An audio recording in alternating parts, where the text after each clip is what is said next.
Smartview for YouTube.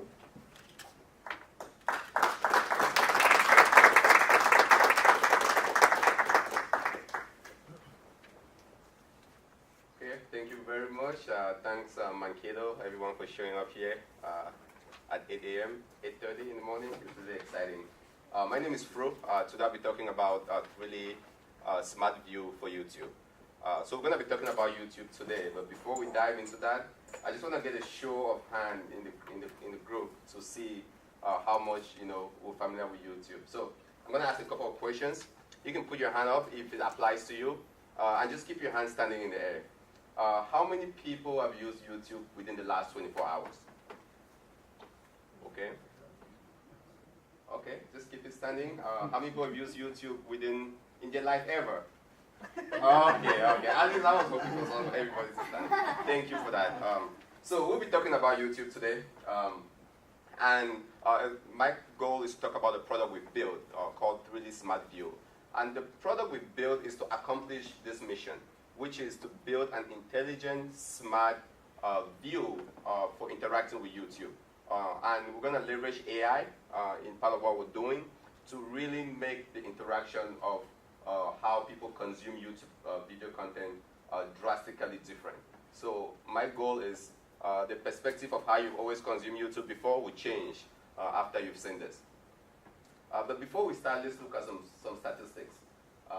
The hours of videos watched on YouTube daily. Anyone wants to take a guess on that? 3. That's over 1 billion hours, right? Hours of YouTube videos, content uploaded to YouTube every single minute.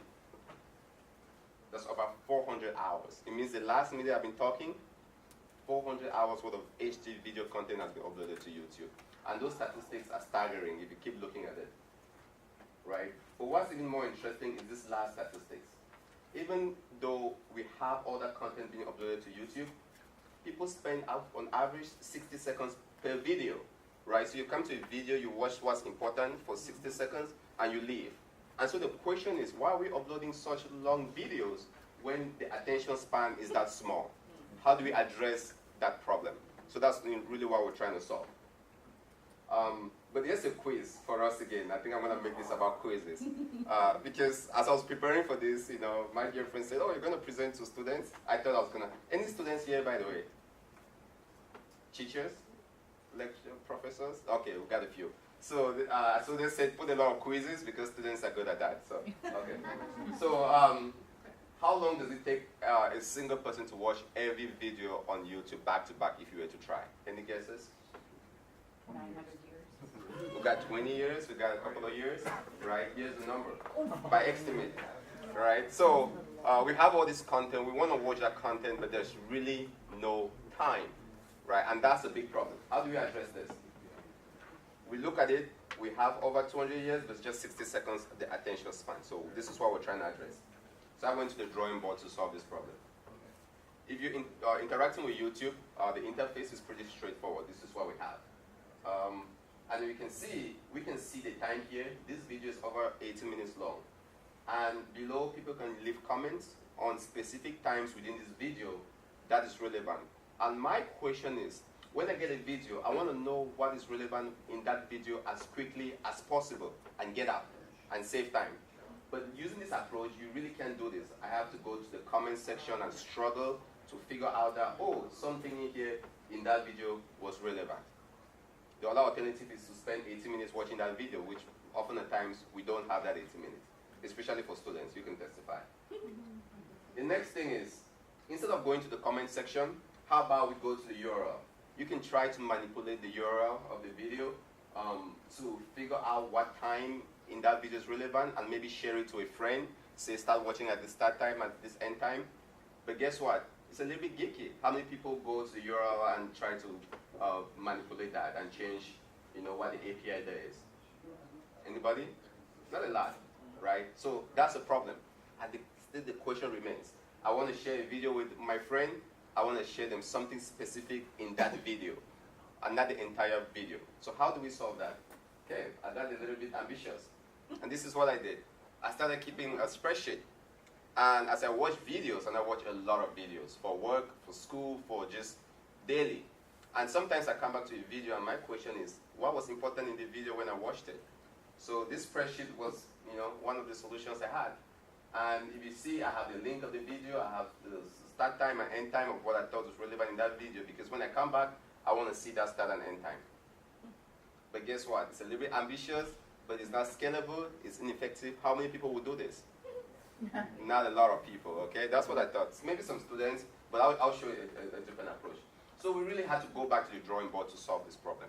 Again, a lot of content on YouTube, but how do we interact with that content in a different way, right? Really game-changing. So let's look at this. This is a lecture. I watch a lot of MIT OpenCourseWare lectures. I'm sure the university here probably leverages YouTube content for teaching. So this lecture, if you can see that, it's about an hour, 60 minutes long. So somewhere in maybe 30 minutes, the professor was explaining something, and I thought that was relevant. But each time I come back, I have to watch an hour-long video to see what was relevant in that content. Not very good, right?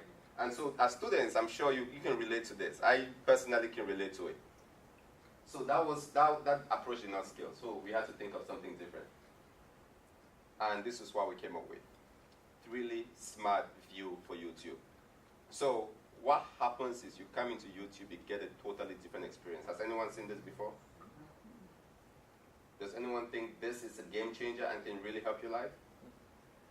So with Threelly Smartview, we allow this very native and intuitive interface. So natively, meaning it's straight in YouTube. And when you're watching the video, you have a very smooth interface here.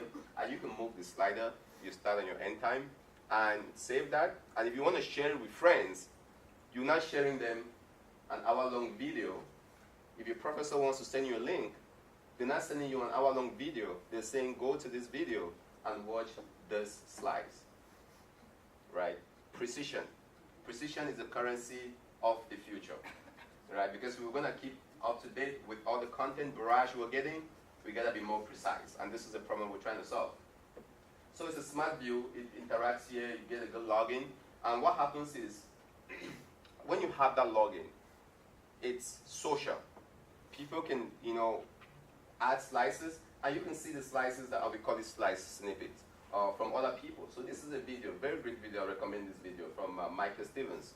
He runs a channel called Vsauce. I'm sure maybe some people have heard of Vsauce. He's really great. And so by this video, I've watched this video several times, and if you can see the slices, these are the pieces of the content that resonated. So the next time I come back to YouTube with the Smart View extension, I don't have to guess what in that video was relevant. I can see the slices and quickly understand what was going on. You can also see the slices to the right, and ideally we want to have very short, concise, and precise slices to the videos. Anyone thinks this is exciting? But wait, there's more, right? So this is, we can share the slices, of course, right? And so now if somebody wants to share a video to me, and it's an hour long, I just send it back and send them the link to Threelly and say, hey, be more precise. What in this video do you want me to see? I don't have an hour long to watch that video, because otherwise I either ignore it or I send them to Threelly. And that's what I'm hoping that all of us will do here today. And the reason why I'm here is really to expose this, especially to students, because I think the more people slice and the more people will engage, the better. And so if you can, if you want to share content with people, be kind to them, use Threelly, and be more precise. It's a simple extension in the Google Chrome store. One click if you're using Chrome browser. You click that button, it installs it. You go to YouTube as normal, as usual, nothing to do, and you get that experience for free. But I'm going to talk a little bit more about that. Behind the scenes, we have a web portal where you can see your slices, right? You can see slices from other people. You can follow your favorite slices, which is really very exciting. And so the goal for today is really, with those numbers that we saw earlier, we can start taming that tsunami by leveraging Threelly Smartview for slicing. We have a website link here. You can get the extension too from there as well. Just let me know how I'm doing on time, okay? So then I'll switch to questions. Can you do this in like 2-3 minutes maybe? Yes. That 3 is good. So Threelly. Get it? Okay. I should actually have this on. Better? I'm known to talk very loud, so. 2 minutes, 30 seconds. Thank you. So I was gonna do this demo, but I'll just skip through this. This is a demo. You can see this video, and you can try it when you get out of this. You can watch this video without the extension. Once you install the extension, you go back to that video. You can see my slices. You can see slices that the community has added. Interact with that, and the whole goal is you get the essence quickly and you get out precision. Now, the next thing is the differentiation that we have is really to keep it simple. It's fast and lightweight. You don't have to install anything on your browser or on your computer.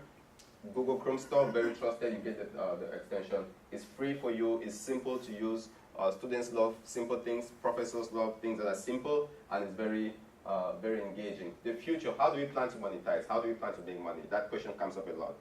We're planning to put in some premium features. And for free, you get the basic feature. You can add your slices. For a little bit of a fee, which we haven't put in yet. All right? At some point, we're going to put that in and grandfather everybody who gets the extension now for free. So try to get that extension as soon as possible so you get it for free. Because once we monetize that, then people would have to pay for the premium features to get certain capabilities of rich analytics and such. I'm working with a team. My buddies is out in California. So we're working on this as a team. And the whole goal, watch more content faster and be more productive. The link here, you can get really appendix. You know, we're live and growing, so you can go, you can see we're picking up across the world. This is the map of people that are installed really across the world, which is really great. We're growing. I like this chart, right? We want to see a hockey stick here.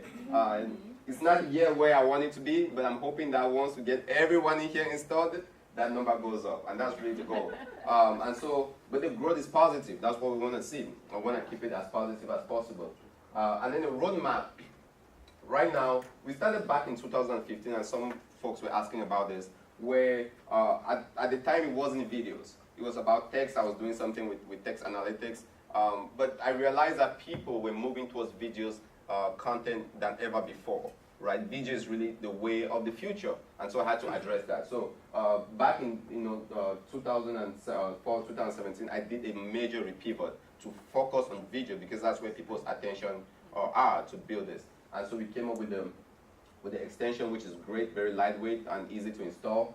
And then as the roadmap, what we're trying to do is build the AI piece of it. I haven't spoken about that, but where we're going with that, and I'm hoping to do that sometime in 2019, is as you add slices to video, we can learn and train the machine learning algorithm over time. So when you come to a new video, you don't even need to add slices. We can predict to you what you would like in that video based on your slicing habits. Now, I'm getting some comments here. I would like to get what that comment is about. But so that's really what we're trying to do, and that's where we're going. So deploy the machine learning algorithm and support slicing on other platforms. There's a lot of people on Facebook who want to support that, Vimeo, and a lot of video platforms as well.